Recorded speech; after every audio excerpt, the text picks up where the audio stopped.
Tiens, c'est marrant, la fenêtre se déplace. Marathon vlog. Je récupère tout ce que j'ai de retard. Et c'est pour ça que, comme je fais de la peinture, j'ai toujours un peu les mains cradouilles. Et d'une vidéo à l'autre, j'ai toujours les mains cradouilles. Un peu dans la continuité du vlog précédent, cette fois, j'aimerais revenir sur est-ce qu'on n'aime pas un peu trop nos livres, nous, les auteurs et les autrices. Faut que je précise. En fait, je viens de lire Station Eleven. Enfin, je suis en train de le lire, parce que j'avance pas vite. Et il y a cette scène où un des personnages qui s'appelle Miranda préfère rester travailler à son roman graphique plutôt que de rejoindre l'homme qu'elle aime. Ou supposément qu'elle aime. Enfin, bon, on comprend que la situation est compliquée, comme dirait Facebook. Et ce qu'il comprend pas, lui, c'est que pour elle, son œuvre, en fait, elle est plus importante que leur relation. Pour lui, son roman graphique, c'est un passe-temps, quoi. C'est... au mieux, c'est un passe-temps. Au pire, elle est en train de gâcher son talent parce que c'est une graphiste, c'est tout, elle est douée, blablabla.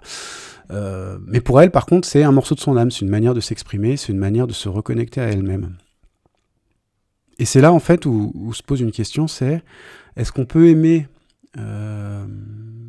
trop sa propre création au point d'en oublier les gens avec qui on vit et les gens qui nous entourent et qu'on est censé aimer, ou qu'on aime.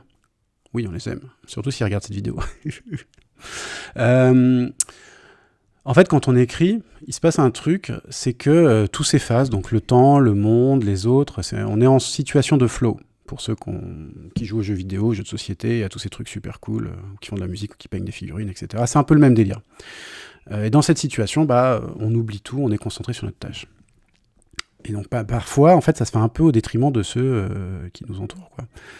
Ils comprennent pas, en fait, pourquoi on passe autant de temps à faire cette activité, pourquoi ça nous plaît autant, et pourquoi finalement on passe pas plus de temps avec eux. Ils peuvent ressentir un espèce de sentiment d'abandon, voire on peut être amené à les repousser, quoi. Finalement, s'ils nous dérangent dans notre activité, on fait, laisse-moi écrire, tu vois bien que là, j'ai que 2 heures pour pondre le prochain roman du siècle. Et là, il y a un petit biais, il y a un petit truc négatif, en fait, qui est que on sacrifie en fait des moments réels pour passer du temps avec quelque chose d'irréel, en fait. On passe pas de temps avec nos proches pour le passer avec nos personnages. Et donc, ça rejoint la question de la dernière fois, c'est est-ce que on n'utiliserait pas nos créations pour tenir dans ce monde un peu noir, violent, agressif, tout ce que vous voulez. Est-ce que finalement, c'est pas des safe places où on se cache et qui nous permettent de recharger nos batteries de positive attitude. Je vais verbaliser le terme. Je me pose la question, je sais pas. Ce qui est sûr, c'est que je passe des heures et des heures et des heures à écrire et que parfois ça peut paraître vain. Ça peut paraître vain parce que si on a comme finalité, comme but ultime de se dire je vais toucher un public, je vais vendre des millions d'exemplaires, tout le monde va aimer mon livre, en vrai, on vend pas tant que ça. Et finalement, c'est pas l'important. L'important, c'est pas la finalité, c'est pas l'objet même qui va surgir de tout ce travail, c'est plutôt le chemin. C'est plutôt la voie sur laquelle on s'est engagé.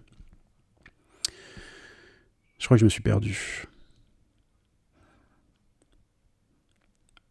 En fait, je me demande quelle est la part d'égoïsme dans cette activité créatrice, peu importe laquelle elle est, quand on se reconnecte à soi, et quelle est la part, quelque part, qui nous connecte aux autres, parce que finalement, moi, quand j'écris, c'est pour vous. c'est pour que vous puissiez découvrir un bouquin chouette. Mais en fait, ces deux choses sont interconnectées, quoi. Il y a mon plaisir d'écrire, et puis peut-être vous, il y aura le plaisir de lire. Voilà. Ouais, je me suis vraiment perdu.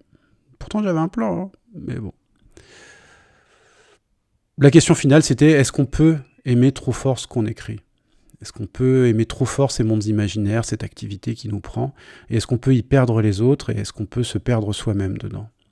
Moi, c'est ça que m'a fait prendre conscience ce roman. Donc, vous, je sais pas. Je sais pas si ça vous est déjà arrivé, si c'est quelque chose que vous avez déjà ressenti. Mais voilà. Faites-y gaffe.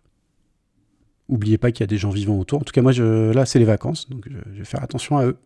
en écrivant que des conneries. Mais ce sera pour un prochain vlog. Allez, tchou!